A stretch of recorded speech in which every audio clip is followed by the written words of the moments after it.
Hello friends, welcome back to my YouTube channel. Let's begin. कैसे हैं आप सब? आई होप सब अच्छे होंगे, मस्त होंगे, स्वस्थ होंगे। दोस्तों, आज का हमारा टॉपिक है फ्रेमिंग क्वेश्चंस। ये क्या होता है दोस्तों? पेपर के अंदर क्या दिया होता है? सिंपल वाक्य दिया होता है, सेंटेंस दिया होता है, एक सरल वाक्य दिया होता है। उसको हम क्या करते हैं? क्वेश्चन में कन्वर्ट कर देते हैं, क्वेश्चन में तब्दील कर देते हैं। इसी को हम कहते हैं फ्रेमिंग क्वेश्चंस। अर्थात कि एक सरल वाक्य दिया होगा, हम उसको प्रश्नवाचक वाक्य में कन्वर्ट कर देंगे। सिंपल सेंटेंस को इंट्रोगेटिव में कन्वर्ट करना ही क्या है? फ्रेमिंग क्वेश्चंस है। तो चलिए देखते हैं इससे संबंधित कुछ नियम। Let's begin. सबसे पहला हमारा नियम है, यदि वाक्य में आई या वी दिया हो तो क्वेश्चन बनाते समय उसको यू कर देंगे। अर्थात सरल वाक्य जब दिया होगा तो उसमें क्या दिया होगा? अगर ये दिए होंगे, आई और वी दिए होंगे, तो हम उन्हें यू बना देंगे जब क्वेश्चन बनाएंगे तो। क्योंकि क्वेश्चन में हम अपने बारे में थोड़ी बात करते हैं, किसी दूसरे से बात करते हैं कि तुम क्या कर रहे हो या तुम कहाँ जा रहे हो। तो हम मैं कहाँ जा रहा हूँ ऐसे थोड़ी पूछेंगे, या हम कहाँ जा रहे हैं, हमें तो पता ही होता है अपने बारे में। दूसरे से कोई सवाल करते हैं तो जब आई या वी दिया होगा तो हम यू कर देंगे उसको। नेक्स्ट हमारा रूल है, यदि वाक्य में हेल्पिंग वर्ब हो तो क्वेश्चन बनाते समय उसे वाक्य के शुरू में रख देंगे। अर्थात इंट्रोगेटिव बनाएंगे तो जो हेल्पिंग वर्ब दिया होगा वो पहले आ जाता है। इंट्रोगेटिव सेंटेंसेस में हमेशा हेल्पिंग वर्ब पहले आ जाती है अगर वाक्य में दी गई हो तो। For example, his father is a farmer. तो यहाँ पे हेल्पिंग वर्ब क्या है? इज है, तो हम इज को पहले ले आएंगे। Is his father a farmer. His father a farmer. Next है, आई कैन स्पीक इंग्लिश। अब यहाँ हेल्पिंग वर्ब क्या है?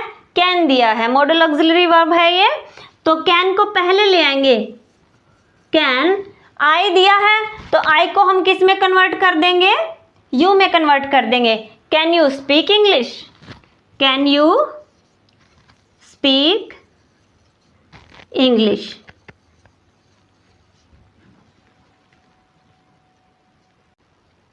रूल नंबर 3 है, यदि वाक्य में हेल्पिंग वर्ब नहीं हो तो टेंस के अनुसार लगा देंगे।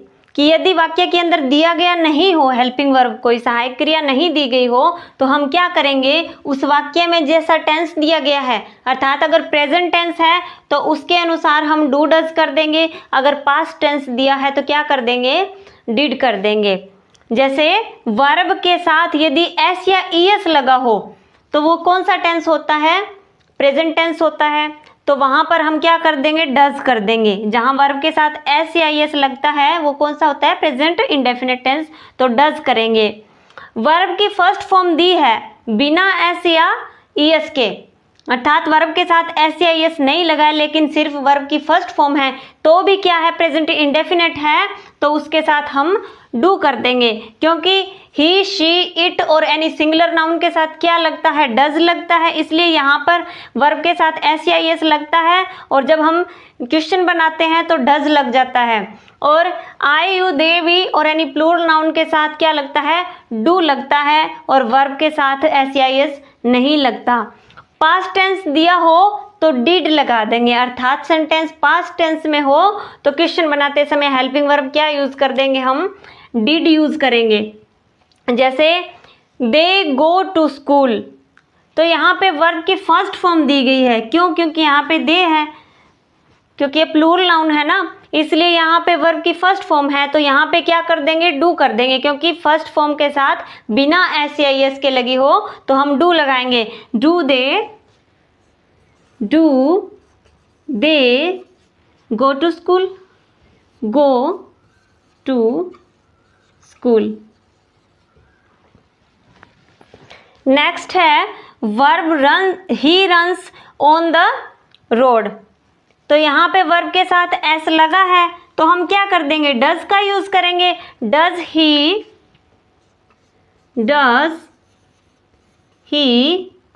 वर्ब के साथ जो एस लगा है उसको हटा देंगे क्योंकि हमने हेल्पिंग वर्ब के साथ ईएस यूज कर लिया। He run on the road. He saw a snake in the garden। अब यहाँ पे वर्ब की सेकंड फॉर्म दी गई है, अर्थात ये पास्ट इंडेफिनिट टेंस है। वर्ब की सेकंड फॉर्म कहाँ आती है? पास्ट टेंस में आती है। तो इसलिए हम यहाँ पे क्या कर देंगे? डिड कर देंगे। डिड ही सी, क्योंकि डिड के साथ हमेशा क्या लगता है? वर्ब की फर्स्ट फॉर्म यूज होती है। तो सा को हम सी में बदल देंगे, क्योंकि फर्स्ट सेकंड फॉर्म है तो फर्स्ट फॉर्म में यूज कर लेंगे। Did he see a snake in the garden. अब हम बात करते हैं उन सेंटेंसेस के बारे में जो यस और नो से शुरू होते हैं, अर्थात यस नो टाइप जो सेंटेंसेस है उनको हम इंट्रोगेटिव में कैसे चेंज करते हैं, इसके बारे में कुछ नियम जानते हैं। तो सबसे पहला हमारा नियम है, हमेशा हेल्पिंग वर्ब से शुरू होंगे। ये जो सेंटेंस होंगे जो यस और नो से शुरू होते हैं वो क्या होंगे?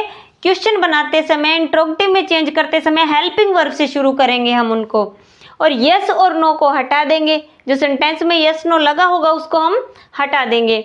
यदि वाक्य में हेल्पिंग वर्ब दे रखा हो तो उसी का प्रयोग करो, यानी कि अगर यस नो टाइप क्वेश्चन में कोई हेल्पिंग वर्ब दे रखा हो तो उसी को हम पहले ले आएंगे और यस नो को हटा देंगे। अगर वाक्य में यदि नोट लगा हो तो वो हट जाएगा। ये जो यस नो टाइप क्वेश्चन है, सेंटेंस दे रखा है, उसमें अगर नोट दिया हो तो हम उसको भी रिमूव कर देंगे। यदि हेल्पिंग वर्ब नहीं दिया हो तो टेंस के अकॉर्डिंग लगा देंगे, अर्थात प्रेजेंट टेंस दिया होगा। प्रेजेंट टेंस मीन्स वर्ब की फर्स्ट फॉर्म या फिर वर्ब के साथ एस या एस लगा होगा तो हम डू या डज का यूज करेंगे according to the subject. Singular के साथ डज का यूज करेंगे और प्लूरल के साथ क्या करेंगे? डू का यूज करेंगे। और अगर पास्ट टेंस दिया होगा तो हम डिड का यूज करेंगे, और डिड का यूज करने के बाद जो वर्ब की फॉर्म होगी उसको फर्स्ट फॉर्म में कन्वर्ट कर देंगे, अर्थात सेकंड फॉर्म दी होगी तो हम उसको फर्स्ट में कन्वर्ट कर देंगे। प्रोनाउन को चेंज करो यदि आवश्यक हो तो। प्रोनाउन जो होते हैं उनको भी चेंज करना पड़ता है कहीं कहीं पर जहां पर आवश्यकता होती है। तो आई और वी दिया हो तो हम उसको क्या करेंगे? आई और वी को यू में चेंज कर देते हैं। माय और आवर दिया हो, माय आवर, तो क्या कर देंगे? योर में चेंज कर देंगे। इस तरह से हम इनका चेंज करेंगे यस नो टाइप क्वेश्चंस के अंदर। अब हम कुछ एग्जांपल्स के थ्रू सीखेंगे कि यस नो टाइप जो सेंटेंसेस होते हैं उनको इंट्रोगेटिव में कन्वर्ट कैसे करते हैं। सबसे पहला है यस आई सा योर सिस्टर। तो इसको कैसे करेंगे? इसमें सेकंड फॉर्म दे रखी है, यस से वाक्य शुरू हो रहा है और सेकंड फॉर्म दे रखी है। तो सेकंड फॉर्म मतलब पास्ट टेंस, क्योंकि पास्ट टेंस में आती है सेकंड फॉर्म। तो हम क्या कर देंगे? हेल्पिंग वर्ब, यहाँ पे हेल्पिंग वर्ब कोई दे नहीं रखी तो हम according to tense, past tense है तो हम डिड कर देंगे, डिड। आई है तो यू कर देंगे, डिड यू।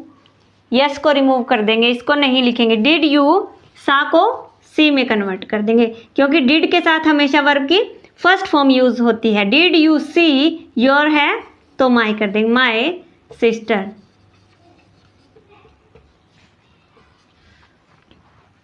नेक्स्ट है yes Rohan wrote a story for your brother.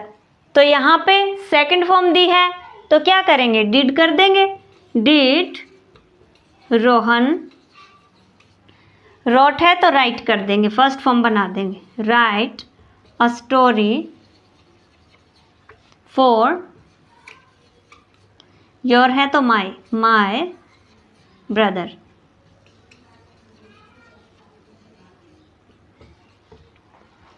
Next है no she does not cook food in the evening.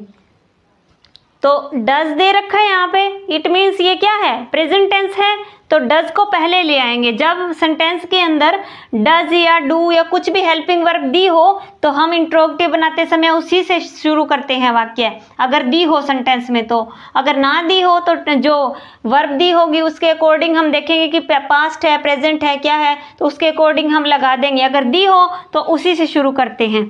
Does she, note को हटा देंगे, does she cook food in the evening.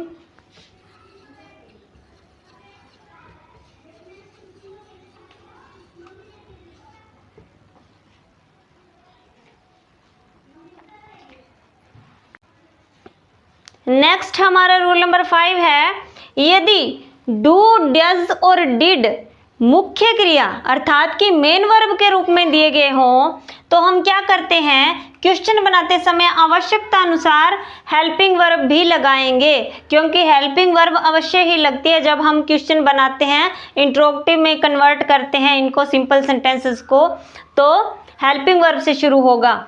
तो यहाँ पे ये क्या दे रखा है इन एग्जाम्पल्स में, शी डज हर होमवर्क, यहाँ पे इनके बाद कोई हेल्पिंग वर्ब नहीं दे रखी। इसकी क्या पहचान होती है कि डू, डिड और जो डज, डिड और डू हैं ये मेन वर्ब के रूप में दिया गया है। तो जब ये मेन वर्ब के रूप में दिए गए हों तो इनके साथ कोई हेल्पिंग वर्ब नहीं लगी होती। इसका मतलब क्या होता है कि यहाँ पे ये क्या हो रहे हैं, ये मेन वर्ब के रूप में यूज हो रहे हैं। जैसे मैंने लिखा ही प्लेज फुटबॉल,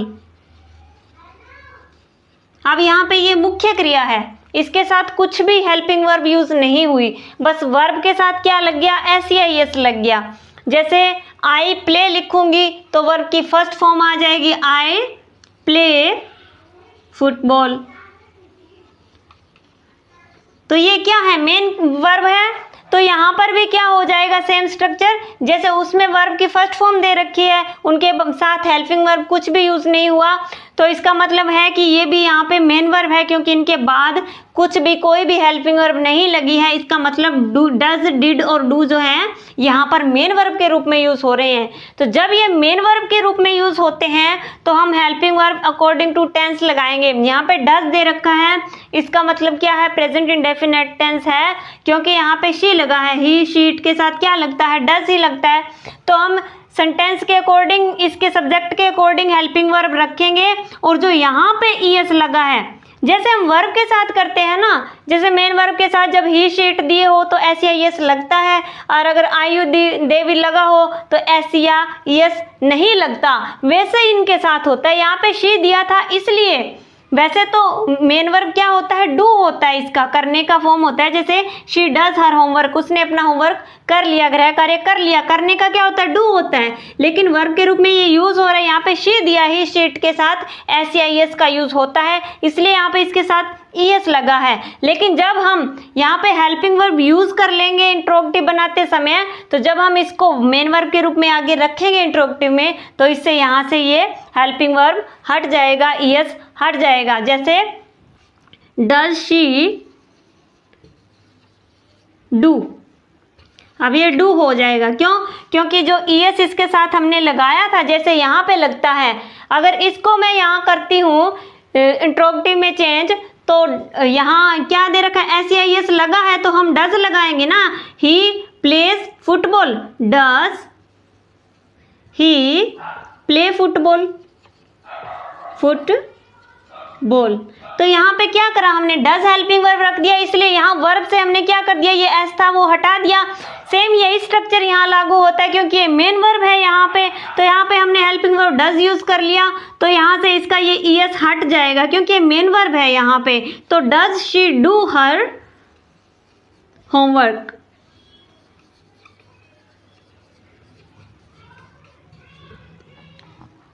नेक्स्ट है रोहन डिड हिज होमवर्क। यहाँ ये डिड भी क्या है, मेन वर्ब के रूप में यूज हुआ है, तो हम पास्ट टेंस है, तो पास्ट में हम क्या करेंगे, डिड ही लगाएंगे, डिड रोहन, डिड रोहन। लेकिन जब यहाँ पे हम हेल्पिंग वर्ब के रूप में डिड को रख देंगे तो यहाँ मेन वर्ब क्या लग जाएगी, डू लगेगी, क्योंकि वर्ब की फर्स्ट फॉर्म लगती है ना, तो यहाँ पे डिड लगा दिया तो यहाँ पे डू लगेगा। Did Rohan do his homework.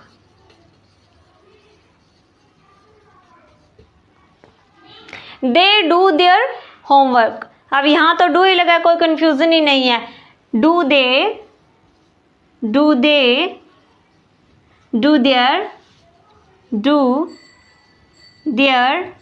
Homework. यहाँ पे ये मेन वर्ब के रूप में यूज हुई है और जो स्टार्टिंग में यूज हुई है ये क्या है, हेल्पिंग वर्ब है। क्योंकि हम इंट्रोगेटिव सेंटेंस कहाँ से शुरू करते हैं, हेल्पिंग वर्ब से शुरू करेंगे। तो जो ये शुरू में लगे हैं ये हेल्पिंग वर्ब है और जो बीच में लगा है ये क्या है, ये मेन वर्ब के रूप में करना के अर्थ में यूज हो रहे हैं कि उसने अपना होमवर्क कर दिया, रोहन ने अपना होमवर्क कर दिया, उसने अपना होमवर्क कर दिया, उन्होंने अपना होमवर्क कर दिया। क्या उन्होंने अपना होमवर्क कर दिया, तो हमने हेल्पिंग वर्ब का यूज़ कर लिया।